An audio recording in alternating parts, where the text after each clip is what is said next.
ஆதியாகமம் 40ஆம் அதிகாரம். இந்த நடபடிகளுக்கு பின்பு எகிப்து ராஜாவுக்கு பான்பாத்திரக்காரனும் சுயம்பாகியும் எகிப்து ராஜாவாகிய தங்கள் ஆண்டவனுக்கு குற்றம் செய்தார்கள்.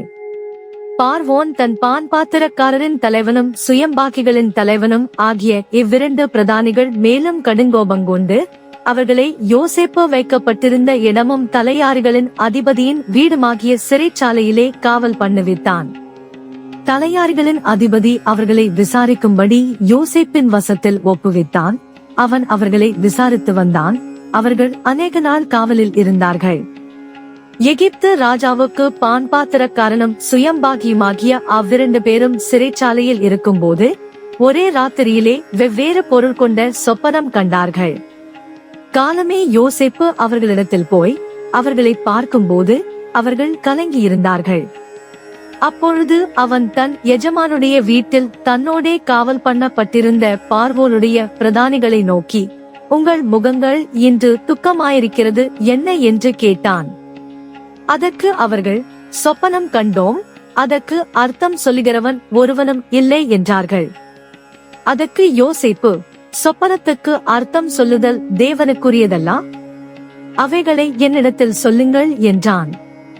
அப்பொழுது பான்பாத்திரக்காரரின் தலைவன் யோசேப்பை நோக்கி, என் சொப்பனத்திலே ஒரு திராட்சை செடி எனக்கு முன்பாக இருக்க கண்டேன்.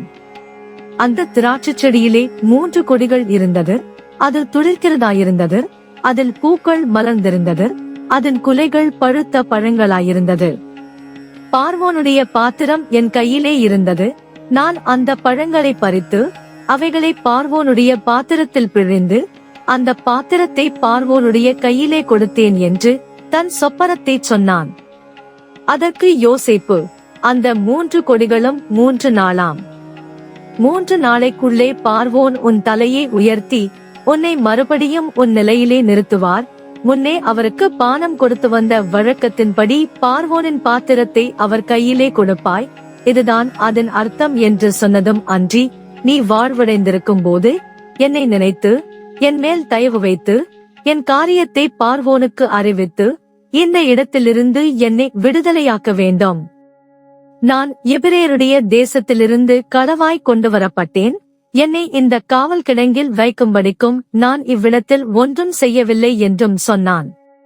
அர்த்தம் நன்றாயிருக்கிறது என்று சுயம்பாக்கிகளின் தலைவன் கண்டு யோசேப்பை நோக்கி, நானும் என் சொப்பனத்தில் 3 வெள்ளை கூடைகள் என் தலையின் மேல் இருக்க கண்டேன்.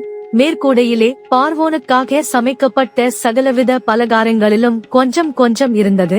என் தலையின் மேல் கூடையில் இருந்தவைகளை பறவைகள் வந்து பட்சித்தது என்றான். அதற்கு யோசேப்பு, அந்த 3 கூடைகளும் 3 நாளாம்.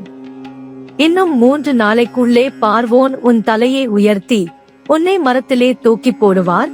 அப்பொழுது பறவைகள் உன் மாம்சத்தை தின்னும். இதுதான் அதன் அர்த்தம் என்று சொன்னான். 3ஆம் நாள் பார்வோனுடைய ஜன்ம நாளாயிருந்தது. அவன் தன் ஊழியக்காரர் எல்லாருக்கும் விருந்து பண்ணி பான்பாத்திரக்காரருடைய தலைவன் தலையையும் சுயம்பாக்கிகளுடைய தலைவன் தலையையும் தன் உத்தியோகஸ்தரின் நடுவே உயர்த்தி பான்பாத்திரக்காரரின் தலைவனை பானம் கொடுக்கிற தன் உத்தியோகத்திலே மறுபடியும் வைத்தான். அந்தபடியே அவன் பார்வோனுடைய கையிலே பாத்திரத்தை கொடுத்தான். சுயம்பாக்கிகளின் தலைவனையோ தூக்கி போட்டான். யோசேப்பு அவர்களுக்கு சொன்ன அர்த்தத்தின்படியே சம்பவித்தது.